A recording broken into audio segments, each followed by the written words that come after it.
আসসালামু আলাইকুম এভরিওয়ান। কাছের দূরের দেশ ও দেশের বাইরে যে যেখান থেকে আমার ভিডিওটি দেখছেন, অন্তরের গভীর থেকে জানাই আন্তরিক কৃতজ্ঞতা। আশা করি সবাই ভালো আছেন, সুস্থ আছেন, আল্লাহর হেফাজতে নিরাপদে আছেন। আলহামদুলিল্লাহ, আপনাদের দোয়া ও ভালোবাসায় আমরাও অনেক ভালো আছি। চলে এসেছি নতুন দিনে নতুন একটি ভিডিও নিয়ে। আশা করি আগের ভিডিওর মতোই এই ভিডিওটিও আপনাদের কাছে অনেক ভালো লাগবে। ভিডিওর শুরুতেই একটি লাইক দিয়ে ভিডিওটি ফুল ওয়াচ করার অনুরোধ করছি। মায়া ভরা সংসারে যদি কেউ নতুন এসে থাকেন, দয়া করে চ্যানেলটি সাবস্ক্রাইব করে আমার পাশে থাকবেন। ইতিমধ্যে যারা এই কাজটি করেছেন তাদের প্রতি রইল আমার অন্তরের অন্তঃস্থল থেকে অপরন্ত দোয়া ও ভালোবাসা।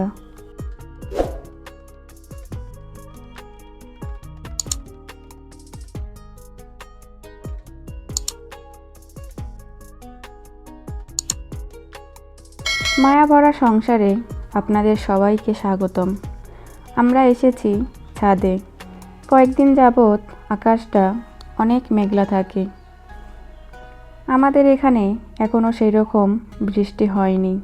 আকাশ মেঘলা থাকলেও কিছুক্ষণ পর সেই মেঘলা কেটে যায়।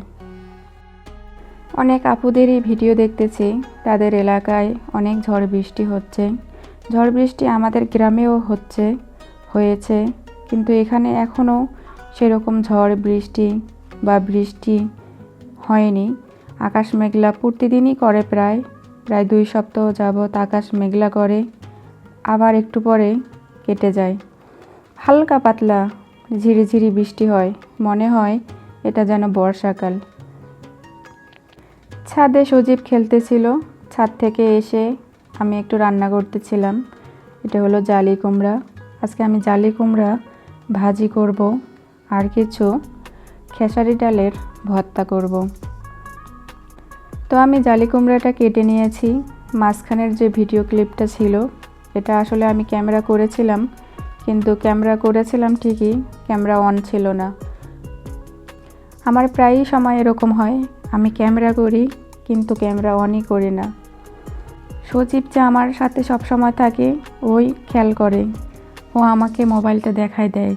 যখন আমি মোবাইল দেখি তখন দেখি ক্যামেরাই অন করিনি। জালি কুমড়াটা খোসা ছাড়িয়ে কেটে ধুয়ে এগুলো আমি গ্রেট করে নিলাম। এখন আমি এখানে কিছু লবণ আর কিছু হলুদ দিয়ে জালি কুমড়াগুলো মাখিয়ে পানি ঝরতে দিব। জালি কুমড়া আমি যদি একটু কচি পাই তাহলে রান্না করি, আর যদি একটু বাড়তি থাকে তাহলে আমি এইভাবে ভাজি করি। অনেকেই দেখি ফালি ফালি করে ভাজি করে। আমি অবশ্য ইউটিউব দেখে একবার ট্রাই করেছিলাম, অনেক ভালো লেগেছিল। তো খুব কম সময়েই ফালি ফালি করে ভাজি করা হয়, বেশিরভাগ সময়েই আমি এইভাবেই ভাজি করে থাকি। আর যদি ফালি ফালি করে ভাজি করি তো সজীবের আব্বু আর আমার ছোট ছেলে খেতে চায় না, শুধু আমি আর সজীব খেয়ে থাকি। এজন্য আর কি এইভাবেই ভাজিটা বেশি করা হয়। তো আমি লবণ হলুদ দিয়ে মাখিয়ে পানি ঝরতে দিলাম। আর এদিকে ভাজির জন্য আমি কিছু পেঁয়াজ, মরিচ আর রসুন কেটে নেব।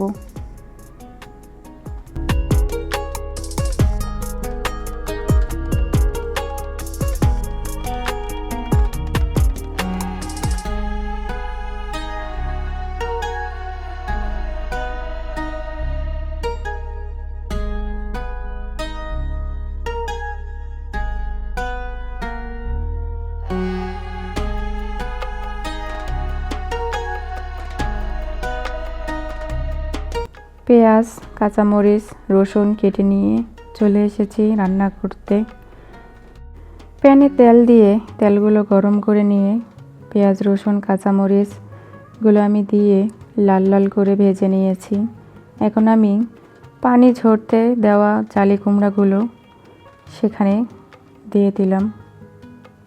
অনেকটাই কিন্তু পানি ঝরেছিল লবণ দিয়ে মাখিয়ে রাখার কারণে। আর এখন আমি এসব উল্টিয়ে পাল্টিয়ে আর সামান্য কিছু লবণ আর হলুদ দিয়ে ভাজিটা করে নেব। বর্তমানে তো ছোট ছেলের মাদ্রাসা ছুটি 11 দিনের। বাসায় আমি অনেকটাই ফ্রি বলা যায়, কিন্তু বাসায় আছি, মেঘলা আকাশ থাকার কারণে কারেন্ট থাকে না। কারেন্ট না থাকার কারণে আরও কেমন জানি নিজেকে আর বাচ্চাদের নিয়ে কোনো রকমভাবে দিন যাচ্ছে আর কি। আমার মাঝে মাঝে মনে হয় ব্যস্ততাই অনেক ভালো। ব্যস্ততার মাঝে সব কিছু টাইম মতো হয়ে যায়, শরীর ভালো থাকে। এই যে কয়েকদিন ধরে বাসায় আছি, কোনো ব্যস্ততা নেই, তবুও কোনো ঘুম নেই, কোনো কাজ টাইম মতো হচ্ছে না। আর একদিকে মেঘলা আকাশের কারণে কারেন্টের সমস্যা, সব মিলিয়ে আমি যেন এলোমেলো অবস্থায় আছি। জালি কুমড়া ভাজি করতেছিলাম, আর এদিকে খেসারির ডালগুলো আমি 1 ঘন্টা আগে ভিজিয়ে রাখছিলাম। সেগুলোই ধুয়ে সেখানে একটা পেঁয়াজ, 5 থেকে 6টা রসুনের কোয়া আর কিছু কাঁচামরিচ দিয়ে আর সামান্য সরিষার তেল দিয়ে আমি এটা সিদ্ধ করতে দিব। ভাজিটা হয়ে গেলে এটা বসিয়ে দিব। ভাজি হওয়ার ফাঁকে ফাঁকে এটা আমি রেডি করে নিলাম আর কি। তো আজকের ডালি ভাজিটা আমি বেশি কড়া করব না, মাখা মাখা মানে সিদ্ধ হলেই নামিয়ে নেব, যেহেতু আজকে তরকারি রান্না করব না। ভাজি থেকে তেল বেরিয়ে আসলেই আমি নামিয়ে নেব। তো আমার ভাজিটা হয়ে গেছে, আর এদিকে আমি খেসারি ডালটা সিদ্ধ করতে দিয়েছি। কিছুটা সিদ্ধ হওয়ার পর আমি সেখানে লবণ দিয়েছি। খেসারি ডাল সিদ্ধ দিয়ে বাসায় একটা আনারস ছিল, সেই আনারসটা আমি কেটে নিয়েছি।